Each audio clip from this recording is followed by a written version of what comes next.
Welcome to Enrich Your English YouTube channel.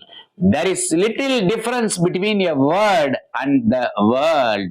At times, a word thrown at others is as big as the world.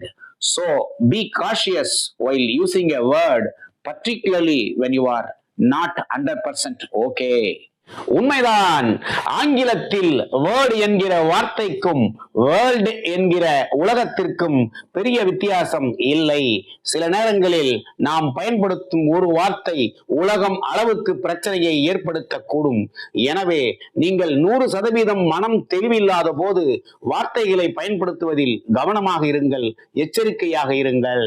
In 2023 alone, there were 130 crore international tourists. As for the top 5 destinations, here is the list. Number 5, Turkey with 5.5 crore tourists. Number 4, Italy with 5.7 crore tourists. Number 3, America with 6.6 crore tourists. Number 2, Spain with 8.5 crore tourists. And always number 1, France with 10 crore tourists. The count is per year. கடந்த 2023 மட்டும் 130 கோடி பேர் தங்கள் நாட்டை விட்டு இன்னொரு நாட்டுக்கு சுற்றுலா சென்றார்கள். 5 பிரதான நாடுகள்.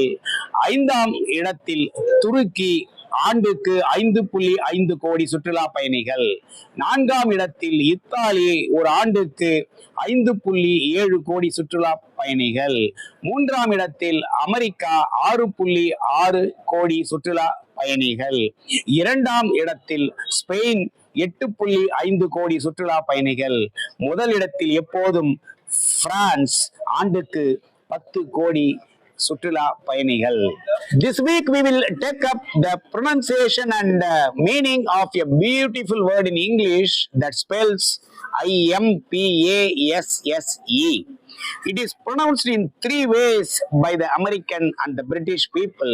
In British, they say impasse or impasse, or even impasse by some people, whereas in America, they say impasse. As for the right pronunciation, we can choose impasse or impasse. ஆங்கிலத்தில் IMPASSE என்ற எழுத்துக்களை கொண்ட வார்த்தையை எப்படி உச்சரிப்பது, அந்த வார்த்தையின் பொருள் என்ன என்பதை பற்றி இந்த வாரம் பார்க்கலாம். உச்சரிப்பை பொறுத்தவரை 3 வழிகளில் அது செய்யப்படுகிறது. ஒன்று ஆம்பாஸ், இன்னொன்று இம்பாஸ், இன்னும் ஒன்று இம்பாஸ். இதில் எது சரி என்றால் முதல் முன்னுரிமை ஆம்பாஸ் என்பதற்கு கொடுக்கப்பட வேண்டும். 2வது முன்னுரிமை இம்பாஸ் என்பதற்கு கொடுக்கப்பட வேண்டும். Where does this word come from? Well, it comes from the 2 words in French, im plus passer, PASSER, passer, im plus passer. Im indicates a negative sense like an antonym, and passer means to pass. இந்த வார்த்தை எங்கிருந்து வந்தது என்றால் French மொழியின் 2 வார்த்தைகளில் இருந்து வந்தது.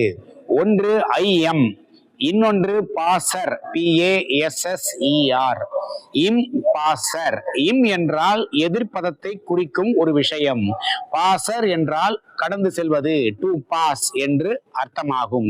The word impasse or impasse means, in short, a stalemate, a stumbling block, a position or a situation in which no progress seems possible, a point in a struggle where no side wins or gives in, a road where there is no exit. ஆம், ஆம்பாஸ் அல்லது இம்பாஸ் என்பதற்கு பொருள் என்னவென்றால் சுருக்கமாக முட்டுக்கட்டை. ஒரு விஷயத்தில் முடிவு எட்டப்படாத நிலை, ஒரு பேச்சுவார்த்தையில் தீர்வு ஏற்படாத நிலை. As always, we will wind up the discussion with sentences. வழக்கம் போல இந்த தலைப்பை வாக்கியங்களுடன் நிறைவு செய்யலாம். The talks between the 2 sides have reached an impasse. After an impasse, the couple went to the court for a legal separation. We hope that the impasse in Israel and Palestine will come to end very soon. வேற ஒரு டாபிக்கோட next week meet பண்ணுவோம். Till then, practice this one. Thank you very much.